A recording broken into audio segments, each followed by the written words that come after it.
Israel encaminhou aos Estados Unidos um documento em que lista algumas das condições necessárias para acabar com a guerra contra o Hezbollah no Líbano. Essas condições permitiriam o retorno das duas populações ao sul do Líbano, quer dizer, a população libanesa ao sul do Líbano e a população israelense ao norte de Israel, essas populações deslocadas desde que em 8 de outubro do ano passado o Hezbollah passou a disparar contra o território israelense. Essa é uma informação do portal Axios dos Estados Unidos. Uma das exigências de Israel seria que o exército israelense passe a ser diretamente responsável por impedir que o Hezbollah volte a se rearmar e que também reconstrua a sua infraestrutura militar nas proximidades da fronteira entre Líbano e Israel. Outra exigência também, Israel passaria a ter liberdade de ação no espaço aéreo libanês. Isso seria formalizado por meio de um acordo de cessar-fogo.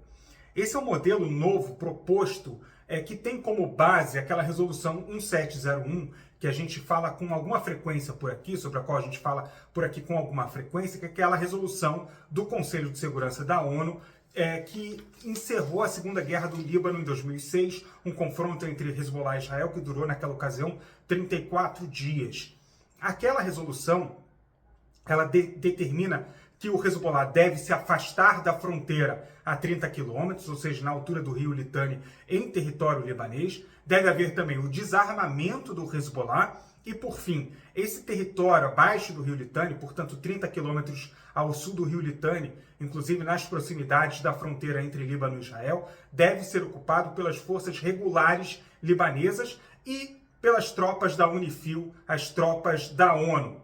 O que aconteceu em 2006 é que isso de fato aconteceu, as tropas da UNIFIL foram deslocadas, mas elas não conseguiram impedir o retorno do Hezbollah à fronteira com Israel e o Hezbollah passou a ameaçar as comunidades do extremo norte de Israel. O que Israel quer fazer agora é pegar essa resolução 1701 e passar a ser Israel a aplicar a execução dessa resolução. Ou seja, Israel seria o responsável por executar essas determinações do Conselho de Segurança da ONU, decididas por meio da resolução 1701. Não há, por enquanto, informações sobre o posicionamento dos Estados Unidos. O que se sabe é que, nesta segunda-feira, Amos Hochstein, que é o enviado especial do presidente dos Estados Unidos, Joe Biden, está no Líbano, está em Beirute, para tentar encontrar um caminho para a retomada de conversas e para alcançar talvez uma possível solução diplomática.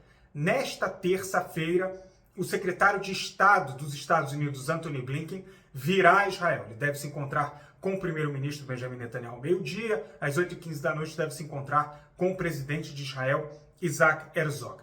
A gente falou por aqui que Antony Blinken ele tem um modelo de solução para tentar resolver o conflito e acabar, inclusive, com a guerra na faixa de Gaza. Acabar com tudo isso de uma vez só. Essa pode ser a última tentativa da atual presidência, do presidente Joe Biden, de conseguir encontrar algum tipo de solução diplomática para o conflito atual, para os dois conflitos, né? No caso, a guerra na faixa de Gaza e também a guerra do Hezbollah contra Israel, no norte de Israel, sul do Líbano. Essa pode ser a última tentativa do presidente Joe Biden de conseguir alcançar uma resolução.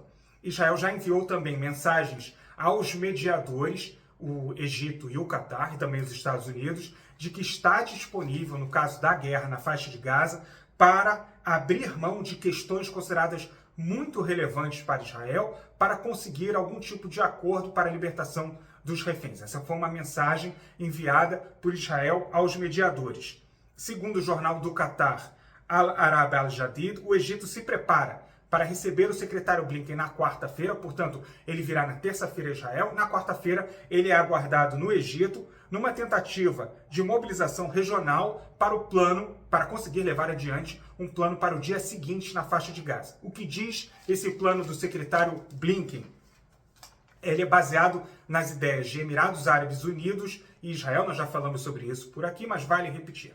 Os Emirados Árabes Unidos querem substituir a cúpula de poder da autoridade palestina, porque a considera absolutamente corrupta, e quer substituí-la por uma nova figura palestina que seja capaz de conduzir de forma independente e poderosa, ou seja, quer empoderar essa figura para conduzir o processo de reconstrução da faixa de Gaza.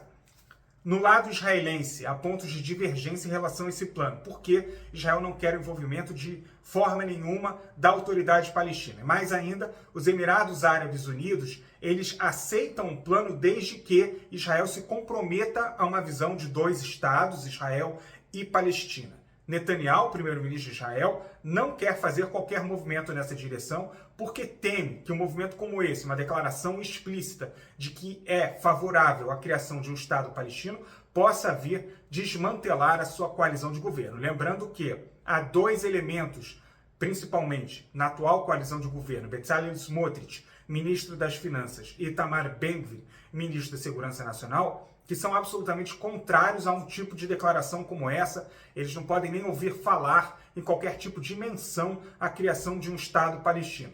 A crítica que se faz aqui em Israel é que Netanyahu está de mãos atadas diante das exigências de Bezalel Smotrich e Itamar Ben-Gvir e que está mais preocupado com a manutenção da sua própria coalizão de governo do que com a capacidade ou com a possibilidade de encontrar caminhos e soluções para encerrar a guerra atual e seguir adiante até em busca de soluções mais amplas para o conflito aqui no Oriente Médio.